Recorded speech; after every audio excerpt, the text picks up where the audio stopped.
Hello नमस्कार साथियों, स्वागत है आप सभी का हमारे पीजी क्लासेज यूट्यूब चैनल के प्लेटफॉर्म पर। तो कैसे हो साथियों, सब बड़े होंगे।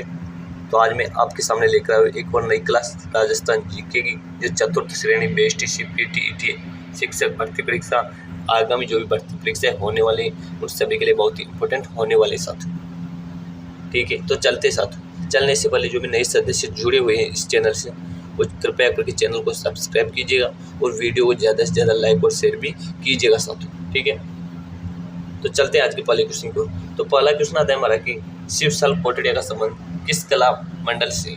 बहुत ही अच्छा क्वेश्चन है साथियों कि शिवशाल कोटड़िया का संबंध किस कल प्रजा मंडल से संबंधित है साथियों। तो इसका राइट आंसर आप मेरे को बताइएगा।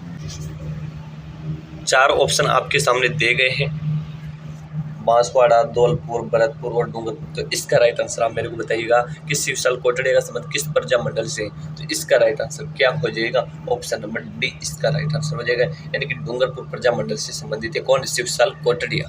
ठीक है, चलते हैं नेक्स्ट क्वेश्चन पर। नेक्स्ट क्वेश्चन आता है साधु महाराज की, बाबा का पांगड़ा टापू किस झील पर बसा है साधु। बहुत ही अच्छा क्वेश्चन है साधु, कितनी बार एग्जाम में पूछा भी गया है कि बाबा का पांगड़ा टापू किस झील पर बसा है साधु। जयसमंद झील पर, राजसमंद झील पर, पंचभद्रा झील पर या फिर आना सागर झील पर। बाबा का बांकड़ा टापू और एक दूसरा है प्यारी। सबसे बड़ा जो टापू है वो बाबा का बांकड़ा है और जो सबसे छोटा है वो प्यारे। लेकिन कौन सी झील के किनारे ये बसा हुआ है साथियों? इसका राइट आंसर आप मेरे को बताइएगा। तो इसका राइट आंसर क्या हो जाएगा? ऑप्शन नंबर ए इसका राइट आंसर हो जाएगा, यानी कि जयसमंद झील में बाबा का बांकड़ा नामक टापू बसा हुआ है साथियों। ठीक है, चलते हैं नेक्स्ट क्वेश्चन पर। नेक्स्ट क्वेश्चन आता है हमारा कि आगरा राजस्थान की किस नदी के मैदानी क्षेत्र इस नाम से जाना जाता है साथियों। आगरा राजस्थान की किस नदी के मैदानी क्षेत्र को इस नाम से जाना जाता है? चंबल, लोनी, बनास या फिर घग्गर। इसका राइट आंसर बताइएगा मेरे को कि आगरा राजस्थान की किस नदी के मैदानी क्षेत्र को जाना जाता है साथियों। तो ऑप्शन नंबर डी इसका राइट आंसर हो जाएगा, यानी कि घग्गर नदी के जो मैदानी क्षेत्र है उसे आगरा के नाम से जाना जाता है साथियों। इसे ध्वस्तती नदी के नाम से भी जाना जाता है। घग्गर नदी को ध्वस्तती नदी भी कहती है साथियों, और इसे सरस्वती नदी के नाम से भी जाना जाता है। ठीक है, चलते हैं नेक्स्ट क्वेश्चन। नेक्स्ट क्वेश्चन आता है हमारा कि गोविंद गिरी ने भगत आंदोलन कहाँ चलाया था साथियों। बहुत ही अच्छा क्वेश्चन है कि गोविंद गिरी ने भगत आंदोलन कहाँ पर चलाया था? डूंगरपुर, बांसवाड़ा, उदयपुर, डूंगरपुर, सिरोही, उदयपुर और बांसवाड़ा, झालावाड़। तो इसका राइट आंसर आप मेरे को बताइएगा कि गोविंद गिरी ने भगत आंदोलन कहाँ चलाया था साथियों। तो ऑप्शन नंबर ए इसका राइट आंसर हो जाएगा, यानी कि डूंगरपुर और बांसवाड़ा में गोविंद गिरी ने भगत आंदोलन चलाया था साथियों। ठीक है, चलते हैं नेक्स्ट क्वेश्चन। नेक्स्ट क्वेश्चन आता है हमारा कि राजपूताने का अबुल फजल किसे कहा जाता है। बहुत ही अच्छा क्वेश्चन है साथियों कि राजपूताने का अबुल फजल किसे कहा जाता है साथियों। बांकी दास को, दयाल दास को, मोहनोत नेरसी को या फिर अचल दास को। तो इसका राइट आंसर क्या होगा? ऑप्शन नंबर सी इसका राइट आंसर हो जाएगा, यानी कि मोहनोत नेरसी को राजपूताने का अबुल फजल कहा जाता है साथियों। जिन्होंने नेरसी ख्यात की रचना की थी, किसने? मोहनोत नेरसी ने। ठीक है, चलते हैं नेक्स्ट क्वेश्चन। नेक्स्ट क्वेश्चन आता है हमारा कि राजस्थान में सर्वाधिक जल विद्युत किस योजना से प्राप्त होती है साथियों। राजस्थान में सर्वाधिक जल विद्युत किस योजना से प्राप्त होती है? सतपुड़ा जल विद्युत परियोजना से, माही जल विद्युत से, बांकड़ा परियोजना से या फिर व्यास परियोजना से। इसका राइट आंसर बताइएगा कि राजस्थान में सर्वाधिक जल विद्युत किस योजना से प्राप्त होती है। तो ऑप्शन नंबर डी इसका राइट आंसर हो जाएगा, यानी कि व्यास परियोजना से राजस्थान में सर्वाधिक जल विद्युत योजना प्राप्त होती है साथियों। ठीक है, चलते हैं नेक्स्ट क्वेश्चन। नेक्स्ट क्वेश्चन आता है, बहुत ही अच्छा क्वेश्चन है, कितनी बार एग्जाम में पूछा भी गया है कि ऊंट की खाल पर किया गया चित्रांकन किस चित्र शैली की विशेषता है साथियों। मेवाड़ शैली, मारवाड़ शैली, बूंदी शैली और बीकानेर शैली। ऊंट की खाल पर किया गया चित्रांकन किस चित्र शैली की विशेषता है? तो इसका राइट आंसर क्या हो जाएगा? ऑप्शन नंबर डी हो जाएगा, यानी कि ये बीकानेर शैली की विशेषता है। लेकिन इसे क्या कहते हैं? आपसे पूछा जाए कि ऊँट की खाल पर किया गया चित्रांकन किस शैली की विशेषता है, तो आपका राइट आंसर बीकानेर हो जाएगा। लेकिन आपसे पूछा जाए कि ऊँट की खाल पर किया गया चित्रांकन किस नाम से जाना जाता है साथियों, ऊँट की खाल पर किया गया चित्रांकन किस नाम से जाना जाता है, तो आप मेरे को कमेंट करके बताइएगा कि जो ऊँट की खाल पर जो चित्रांकन किया जाता है वो किस नाम से जाना जाता है साथियों, और इनके कलाकार कौन है, इसका आप मेरे को राइट आंसर जरूर बताइएगा साथियों कमेंट करके। ठीक है, चलते हैं नेक्स्ट क्वेश्चन पर। नेक्स्ट क्वेश्चन आता है हमारा कि नयन चंद्र सूर्य की कृति है, नयन चंद्र सूर्य की कृति है साथियों, बदाऊना गीत, कथा कोश, हमीर महाकाव्य या फिर देउलपुर। नयन चंद्र सूर्य की कृति कौन सी? 4 ऑप्शन आपके सामने दिए गए हैं, बदाऊना गीत, कथा कोश, हमीर महाकाव्य और देउलपुर। तो इसका राइट आंसर बताइएगा। ऑप्शन नंबर सी इसका राइट आंसर हो जाएगा, यानी कि हमीर महाकाव्य की रचना किसने की थी? नयन चंद्र सूर्य ने की थी, जिसमें किसके बारे में बात बताई गई है, यानी कि रणथंभौर के शासक हमीर देव चौहान के बारे में। ठीक है, चलते हैं नेक्स्ट क्वेश्चन पर।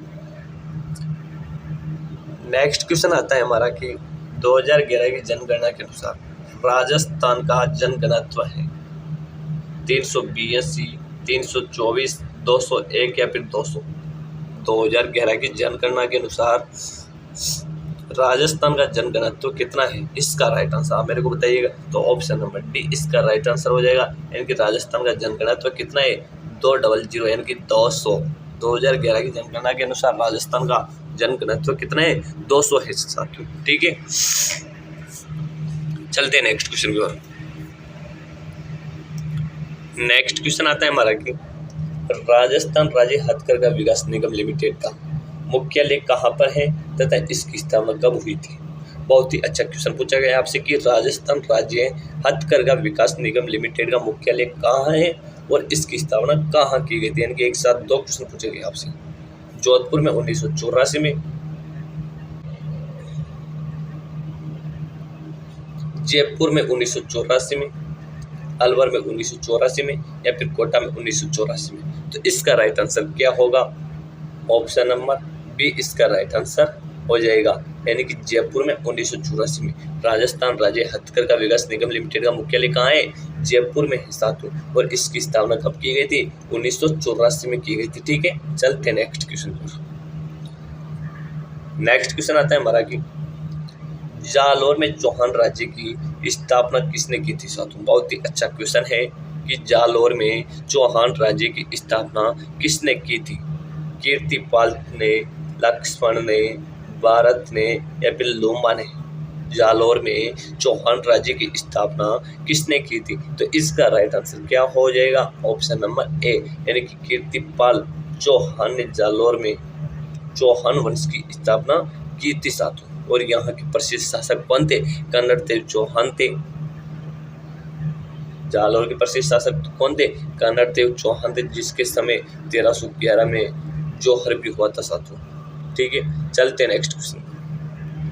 नेक्स्ट क्वेश्चन आता है हमारा कि जैन कीर्ति स्तंभ की स्थापना की सोमदेव ने, जीजा बगरवाल ने, नापा ने या फिर आबी कवि ने? जैन कीर्ति स्तंभ की स्थापना किसने की थी साथियों? सोमदेव ने की थी, जीजा बगरवाल ने की थी, नापा ने की थी या फिर आबी कवि ने की थी? तो आप सभी को पता होना चाहिए कि जैन कीर्ति स्तंभ की स्थापना किसने की थी? ऑप्शन नंबर बी इसका राइट आंसर हो जाएगा, यानी कि जीजा बगरवाल ने की थी। और आपसे पूछा जाए कि जैन कीर्ति स्तंभ कितना मंजिला है, तो ये 7 मंजिला है साथियों। कहाँ पर स्थित है? चित्तौड़ दुर्ग में स्थित है साथियों। चित्तौड़गढ़ दुर्ग में स्थित है कौन? जैन कीर्ति स्तंभ, जो 7 मंजिला है। जीजा बगरवाल ने इसकी स्थापना की थी साथियों। और ये किसको समर्पित है साथियों? ये आप मेरे को कमेंट करके बताइएगा कि जैन कीर्ति स्तंभ किसको समर्पित है। जैन कीर्ति स्तंभ किसको समर्पित है? आप मेरे को कमेंट करके जरूर बताइएगा इसके बारे में कि जैन कीर्ति स्तंभ किसको समर्पित है साथियों। चित्तौड़गढ़ में स्थित जैन कीर्ति स्तंभ किसको समर्पित है, जो 7 मंजिला है? इस जीजा बगरवाल ने इसकी स्थापना की थी साथियों। ठीक है, चलते हैं नेक्स्ट क्वेश्चन को। नेक्स्ट क्वेश्चन आता है हमारा कि राजस्थान में अरावली पर्वत श्रृंखला के राजस्थान में अरावली पर्वत श्रृंखला के दोनों तरफ कौन सी मिट्टी पाई जाती है साथियों? क्षारीय मिट्टी, काली मिट्टी, दोमट मिट्टी या फिर दूसरा मुस्तले मिट्टी। इसका राइट आंसर क्या हो जाएगा? ऑप्शन नंबर डी हो जाएगा, यानी कि राजस्थान राज्य में अरावली पर्वत श्रृंखला के दोनों तरफ कौन सी मिट्टी पाई जाती है? दूसरा मुस्तले मिट्टी। ठीक है, चलते हैं नेक्स्ट क्वेश्चन पर। नेक्स्ट क्वेश्चन आता है साथियों हमारा कि 1857 की क्रांति में राजस्थान की 6 सैनिक छावनियों में से 2 ने भाग नहीं लिया था, वे कौन सी थी? देवली, ब्यावर और नीमच और खेरवाड़ा या फिर ब्यावर और खेरवाड़ा। तो इसका राइट आंसर क्या हो जाएगा कि 1857 की क्रांति में राजस्थान में 6 सैनिक छावनियां थी, उनमें से 2 ने भाग नहीं लिया था, वो कौन सी थी साथियों? तो आप सभी को पता होना चाहिए कि ऑप्शन नंबर डी इसका राइट आंसर हो जाएगा, यानी कि ब्यावर और खेरवाड़ा छावनियां ऐसी थी जिन्होंने 1857 की क्रांति में भाग नहीं लिया था। कौन सी? ब्यावर और खेरवाड़ा।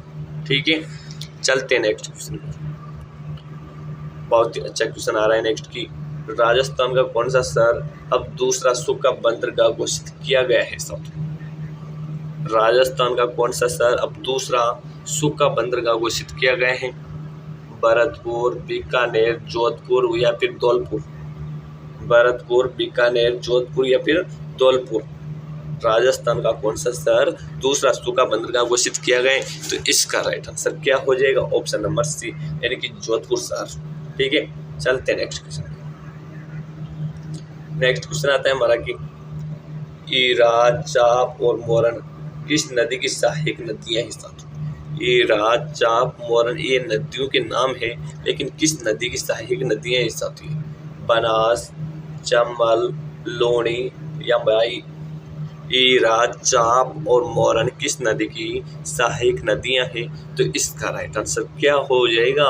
ऑप्शन नंबर डी इसका राइट आंसर हो जाएगा, यानी कि माही नदी की सहायक नदियां हैं कौन सी? ईरा, चाप और मोरन।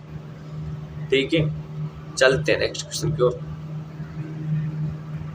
नेक्स्ट क्वेश्चन आता है हमारा कि पटुओं की विश्व प्रसिद्ध हवेली पटुओं की विश्व प्रसिद्ध हवेली राजस्थान के जैसलमेर जिले में है, ये कितना मंजिला है साथियों? एक क्वेश्चन तो यही पे क्लियर हुआ आपके कि पटुओं की विश्व प्रसिद्ध हवेली कहाँ पे स्थित है?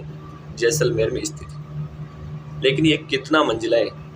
4 ऑप्शन आपके सामने, चारों में से आपको इसका राइट आंसर बताना है, यानी कि 4 मंजिला है, 7 मंजिला है, 8 मंजिला है या फिर 9 मंजिला है। तो इसका राइट आंसर बताइएगा कि पटुओं की विश्व प्रसिद्ध हवेली राजस्थान के जैसलमेर जिले में है, यह कितना मंजिला है? तो ऑप्शन नंबर बी इसका राइट आंसर हो जाएगा, यानी कि 7 मंजिला है साथियों। पटुओं की जो विश्व प्रसिद्ध हवेली है जो जैसलमेर जिले में, वो कितना मंजिला है? 7 मंजिला है। और आपसे पूछा जाए कि सालेम सिंह की हवेली कहाँ स्थित है? सालेम सिंह की हवेली कहाँ पे स्थित है? तो इसका राइट आंसर भी क्या हो जाएगा? वही जैसलमेर में स्थित है। सालिम सिंह की हवेली भी कहाँ पे स्थित है? जैसलमेर में स्थित है। पटुओं की हवेली जैसलमेर में, सालिम सिंह की हवेली भी जैसलमेर में स्थित है। ठीक है, चलते हैं नेक्स्ट क्वेश्चन पे। नेक्स्ट क्वेश्चन आता है हमारा कि अक्षत योजना का उद्देश्य क्या है? सभी बेरोजगार युवाओं को रोजगार उपलब्ध कराना, सभी महिलाओं को रोजगार उपलब्ध करवाना, स्नातक बेरोजगार युवाओं को बेरोजगारी भत्ता उपलब्ध करवाना, या फिर इनमें से कोई नहीं। अक्षत योजना का उद्देश्य क्या है साथियों? तो इसका राइट आंसर आप मेरे को बताइएगा। तो आप सभी को बता दूं कि अक्षत योजना का उद्देश्य क्या है? स्नातक बेरोजगार युवाओं को रोजगार भत्ता उपलब्ध करवाना साथियों। अक्षत योजना का उद्देश्य क्या है? ऑप्शन नंबर सी इसका राइट आंसर हो जाएगा, यानी कि स्नातक युवाओं बेरोजगार युवाओं को बेरोजगारी भत्ता उपलब्ध करवाना। ठीक है, चलते हैं नेक्स्ट क्वेश्चन को। नेक्स्ट क्वेश्चन आता है हमारा कि गोटारू व मणिहारी का संबंध किससे है? गोटारू व मणिहारी का संबंध किससे है? पन्ना से, तांबा से, तांबड़ा से या फिर खनिज तेल से। तो इसका राइट आंसर क्या होगा? ऑप्शन नंबर डी इसका राइट आंसर हो जाएगा, यानी कि खनिज तेल से है साथियों। गोटारू और मणिहारी का संबंध किससे है? खनिज तेल से। लेकिन ये कौन से जिले में पड़ते हैं? ये जैसलमेर जिले में पड़ते हैं साथियों। कहाँ पे पड़ते हैं? जैसलमेर जिले में। ठीक है, चलते हैं नेक्स्ट क्वेश्चन की ओर। नेक्स्ट क्वेश्चन आता है हमारा कि बहुत अच्छा क्वेश्चन है कि माही नदी की सहायक नदियां हैं पद्मा, साबिर, परेल या सुकेल, जवाय, संगाई, गुहिया या मेठड़ी, चाप, ओराई, एरन या एराऊ, या फिर वाकल, मानसी, हथमती, केसवा, ये बेतरक। तो माही नदी की सहायक नदियां बताने साथियों आपको इनमें कि माही नदी की सहायक नदियां कौन सी। तो इसका राइट आंसर क्या हो जाएगा, ऑप्शन नंबर सी इसका राइट आंसर हो जाएगा, यानी कि चाप, ओराई, एरन और एराऊ माही नदी की सहायक नदियां कौन कौन सी है, चाप, ओराई, एरन और एराऊ। तो आपका राइट आंसर क्या हो जाएगा, ऑप्शन नंबर सी आपका राइट आंसर हो जाएगा। ठीक है, चलते हैं नेक्स्ट क्वेश्चन पर। नेक्स्ट क्वेश्चन आता है साथियों हमारा कि राजस्थान राज्य सहकारी बैंक की स्थापना कब की गई थी साथियों। बहुत ही अच्छा क्वेश्चन पूछा गया है कि राजस्थान राज्य सहकारी बैंक की स्थापना कब की गई थी। 14 जुलाई 1952 को, 14 अक्टूबर 1953 को, 14 दिसंबर 1954 को, या फिर 14 फरवरी 1957 को। तो इसका राइट आंसर क्या हो जाएगा, ऑप्शन नंबर सी इसका राइट आंसर हो जाएगा, यानी कि 14 दिसंबर, बी इसका राइट आंसर हो जाएगा, सॉरी बी, यानी कि 14 दिसंबर 1953 को इसकी स्थापना की गई थी। ठीक है, चलते हैं नेक्स्ट क्वेश्चन पर। नेक्स्ट क्वेश्चन आता है हमारा कि अक्षय ऊर्जा में क्या शामिल होता है, वायु ऊर्जा, बायोमास ऊर्जा, सौर ऊर्जा, या फिर उपयुक्त सभी। तो इसका राइट आंसर आप मेरे को बताइएगा कि अक्षय ऊर्जा में क्या शामिल होता है। बहुत ही अच्छा क्वेश्चन पूछा गया है आपसे, कितनी बार एग्जाम में पूछा भी गया है ये क्वेश्चन कि अक्षय ऊर्जा में क्या शामिल किया गया है। तो इसका राइट आंसर क्या हो जाएगा, वायु ऊर्जा भी हो जाएगा साथियों, बायोमास ऊर्जा भी हो जाएगा, सौर ऊर्जा भी हो जाएगा, यानी कि ऑप्शन नंबर डी आपका राइट आंसर हो जाएगा साथियों इसमें। यानी कि अक्षय ऊर्जा में क्या शामिल किया गया है, वायु ऊर्जा को भी, बायोमास को भी और सौर ऊर्जा को, इन सभी को शामिल किया गया है किसमें, अक्षय ऊर्जा में। तो ठीक है, ऑप्शन नंबर डी इसका राइट आंसर हो जाएगा। चलते हैं नेक्स्ट क्वेश्चन पर। नेक्स्ट क्वेश्चन आता है साथियों हमारा कि कौन सा जोड़ा सुमेलित है, रणथंभ और राष्ट्रीय उद्यान, काले हिरणों का संरक्षण है, केवलादेव राष्ट्रीय उद्यान बाघ संरक्षण उद्यान है, मरुधन जीवावशेषों का संरक्षण है, अमृता देवी कृष्ण मृग और प्रवासी पक्षियों का संरक्षण है। तो आपको इसमें से राइट आंसर बताने साथियों, सुमेलित जोड़ा बताने आपको इसमें से। तो इसके सुमेलित जोड़ा क्या हो जाएगा साथियों, इसमें ऑप्शन नंबर सी इसका राइट आंसर हो जाएगा, यानी कि मरुधन जो जीवावशेषों के संरक्षण है साथियों, मरुधन जीवावशेषों का संरक्षण है, जो कहाँ पे स्थित है, ये जैसलमेर और बाड़मेर जिले में पड़ता है साथियों। कहाँ पे स्थित है मरुधन, जैसलमेर और बाड़मेर में, जो जीवावशेषों के संरक्षण के लिए प्रसिद्ध है साथियों। तो ऑप्शन नंबर बी इसका, सी इसका राइट आंसर हो जाएगा, यानी कि ऑप्शन नंबर सी इसका राइट आंसर हो जाएगा। ठीक है, चलते हैं नेक्स्ट क्वेश्चन की ओर।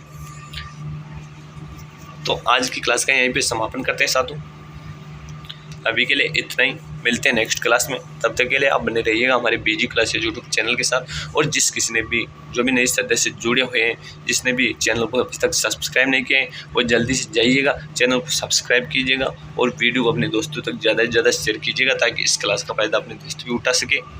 अपने परिवार वालों को शेयर कीजिएगा, ताकि और भी इस क्लास का फ़ायदा उठा सके साथियों, क्योंकि बहुत अच्छी क्लास है। और जो मैं क्लास लेकर आ रहा हूँ वो चतुर्थ श्रेणी BSTC PTET शिक्षक भर्ती परीक्षा के आधार पर मैं नई क्लास लेकर आया हूँ आपके लिए। तो ठीक है, चलते हैं, मिलते हैं नेक्स्ट क्लास में। तब तक के लिए धन्यवाद सभी को।